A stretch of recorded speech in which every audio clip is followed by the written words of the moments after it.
म्हणे नाही जायचंच खेळायला, तुला घरामध्ये काम आहे. पण जेव्हा तिची सख्खी मुलगी म्हणायची, आई मी मैत्रिणीसोबत खेळायला जाऊ का, तेव्हा मात्र ती लगेच तिला पाठवायची.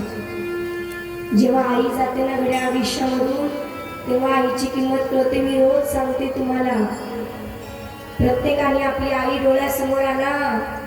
बघा, आई नसल्यावर काय वेदना होतात, आई नसल्यावर काय दुःख होतं. आई असती आज त्या पोरीची, तर तिला एवढं दुःख सहन कधीच करावं लागलं नसतं. ती एके दिवशी माझ्याकडे आली आणि माझ्याशी बोलू लागली. म्हणे, दीदी तुला आई आहे, तुझं किती चांगलं आहे ना. मी म्हटलं, असं का बोलतेस बाळा, आई आहे म्हणजे. म्हणे, दीदी माझी आई मला चांगलं करतच नाही ग. अगं बघ ना दीदी, आता मला खूप भूक लागली होती. मग मी फक्त माझ्या आईला म्हणलं, आई मला भूक लागली, जेवायला दे ना. तेव्हा त्या आईनं गरम विस्तरी केली आणि गरम विस्तरी करून माझ्या हातावर ठेवली. दीदी बघ ना ग माझे बोट कसे झाले. दीदी काही मलम असलं तर दे ना मला लावायला, तुझी आई तुला एवढा त्रास देते. म्हणे, अगं दीदी हे तर काहीच नाही. एकदा असं झालं, आमच्या घरी काहीतरी नवीन जेवण्याकरता बनवलं होतं.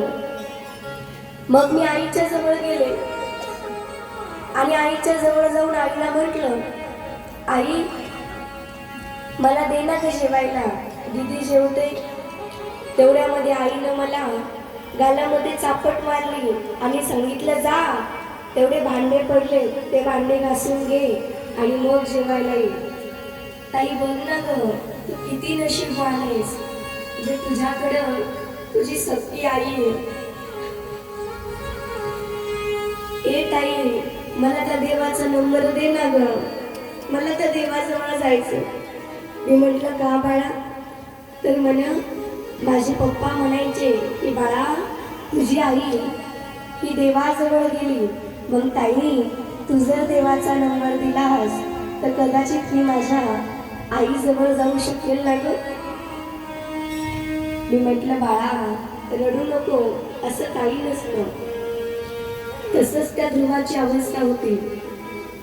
काही चूक नाही हो, 5-6 वर्षाचा ध्रुव आहे.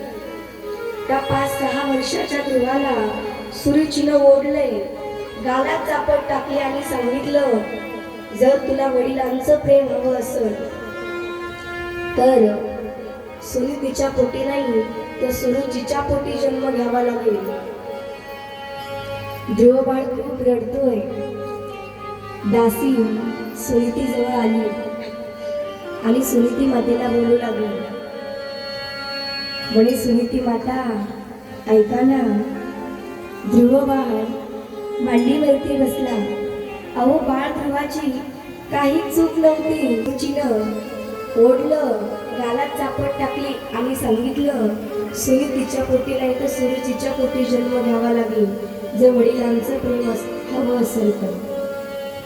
सुरुची माता खूप आगाऊ होती, पण उत्तानपात राजाला आवडायची, म्हणून कोणी काही करूही शकत नव्हतं. सुनीती माता जोर जोरात रडायला लागली. देवा काय चूक आहे माझ्या मुलाची.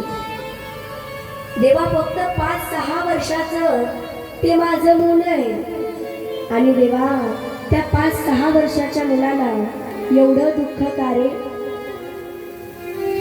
देवा बघ ना, माझ्या नशिबामध्ये नवऱ्याचं सुख नाहीये, याचं मला दुःख नाहीये. पण देवा माझ्या मुलाच्या आयुष्यामध्ये तरी वडिलांचं सुख तू लिहायला पाहिजे होतंस, याचं मला खूप दुःख आहे. बघता बघता बाळ ध्रुव अगदी 5-6 वर्षाचा आहे. रडतोय. रडत रडत गालाला हात लावून गाल चोळत चोळत आईच्या जवळ आलेला आहे. सुनीती माता वाटच पाहू लागल्या. बाळ ध्रुव आले.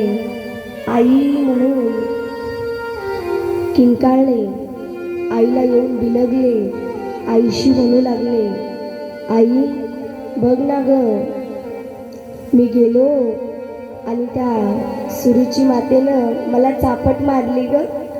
आई बघ ना, आतापर्यंत तू कधीच मला मारलं नाहीस. आई बघ ना ग, माझ्या गालावर कसे बोट उमटलेले. आई आतापर्यंत तू मला वडिलांची जाणीव कधीच भासू दिली नाहीस, वडिलांची उणीव कधीच भासू दिली नाहीस.